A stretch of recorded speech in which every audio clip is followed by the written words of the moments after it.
ഏറെക്കാലത്തെ ആഗ്രഹത്തിന് ഒടുവിൽ നിർമ്മിച്ച വീട്ടിൽ താമസിക്കാൻ കഴിയാതെ പ്രതിസന്ധിയിലായിരിക്കുകയാണ് കാസർഗോഡ് ഒറ്റമാവുകാലിലെ സദനും കുടുംബവും. ഈ മാസം 28-ന് ഗൃഹപ്രവേശം നിശ്ചയിച്ച അവസാനഘട്ട നിർമ്മാണ പ്രവർത്തനങ്ങൾ നടക്കുന്നതിനിടെയാണ് വീടിന്റെ തറയുടെ അടിയിൽ ഗുഹ പോലെ നീണ്ടുകിടക്കുന്ന ഗർത്തം പ്രത്യക്ഷപ്പെട്ടത്. ലക്ഷങ്ങൾ മുടക്കി നിർമ്മിച്ച വീട് ഉപേക്ഷിക്കേണ്ടി വരുമോ എന്ന ആശങ്കയിലാണ് ഈ കുടുംബം.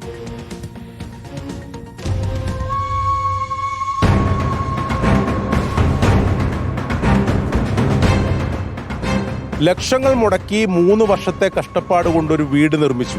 ഈ മാസം 28-ന് ആ വീട്ടിൽ പ്രവേശിക്കാൻ നിശ്ചയിക്കുകയും ചെയ്തു. അതിനിടെയാണ് വീടിൻ്റെ പിൻഭാഗത്ത് നമ്മളിപ്പോൾ ഈ ദൃശ്യങ്ങളിൽ കാണുന്നത് പോലെ കക്കൂസിനായി ഒരു കുഴിയെടുത്തത്. ആ കുഴിയെടുത്ത ഘട്ടത്തിലാണ് വീടിൻ്റെ തറയുടെ അടിഭാഗത്ത് വലിയൊരു ഗുഹയുണ്ടെന്ന് മനസ്സിലായത്. ഇത് വലിയ ഗർത്തം എന്ന് പറയാൻ കഴിയില്ല, ഒരു ഗുഹ തന്നെയാണ്.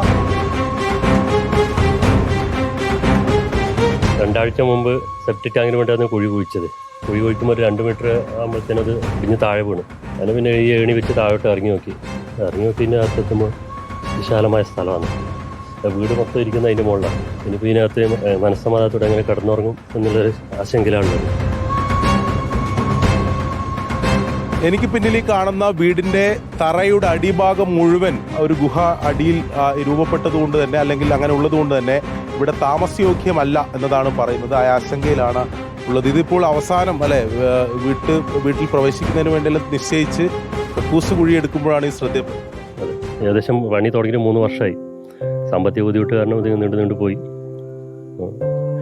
ബാങ്ക് ലോണുണ്ട്, അതുപോലെ ഭാര്യയുടെ സ്വർണം വിറ്റു, കൂട്ടുകാരോടെല്ലാം കാശ് വാങ്ങിച്ച് ഇതാക്കിയാണ്. നിലവിൽ അത് വീട്ടിൽ പ്രവേശിക്കാൻ കഴിയില്ല, അതൊരു അപകടാവസ്ഥ കൂടി ഉണ്ടല്ലേ? അതെ, അതിനകത്ത് കണ്ടിട്ട് നമ്മൾ എല്ലാം മനസ്സാകെ തളർന്നു പോയി. അപ്പോൾ നിങ്ങൾക്ക് കണ്ട് കാഴ്ചയല്ല അത് അത്ര വിശാലമായിട്ടുണ്ട് എന്നുള്ളത്. എങ്ങനെ നമ്മൾ ഈ ധൈര്യത്തിലൂടെ അതിനകത്ത് കടന്നുറങ്ങും? എന്തായാലും ഇപ്പോൾ പറഞ്ഞതുപോലെ തന്നെ വലിയ ആശങ്കയിലാണ്. ഇത്ര കഷ്ടപ്പെട്ടൊരു വീട് നിർമ്മിച്ച് അതിനടിയിൽ ഇപ്പോൾ വലിയ ഗുഹ പോലെ രൂപപ്പെട്ടു. അത് ഇനി ഇപ്പോൾ ഇതിൽ താമസയോഗ്യമല്ല. ജില്ലാ കളക്ടർക്ക് ഉൾപ്പെടെ ഇത് സംബന്ധിച്ച് അവരുടെ എല്ലാം ശ്രദ്ധയിൽ ഈ കാര്യങ്ങൾ പെടുത്തിയിട്ടുണ്ട്. അധികൃതരുടെ ഭാഗത്തുനിന്ന് ഏതെങ്കിലും തരത്തിലൊരു സഹായം ഇതിൽ വേണം എന്നതാണ് സദൻ ആവശ്യപ്പെടുന്നത്.